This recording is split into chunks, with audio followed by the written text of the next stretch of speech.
We divide this 84 by 5 in a long division method. So 5 times 1 is 5. On subtracting we get 3.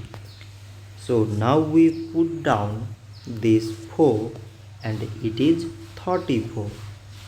5 times 6 is 30. On subtracting we get 4. So now there is no other number to put it down. So we take here decimal so that we put 0.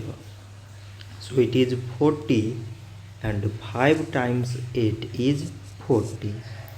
On subtracting we get 0.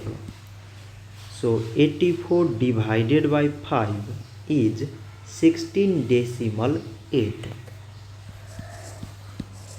So this much for today and thanks for watching.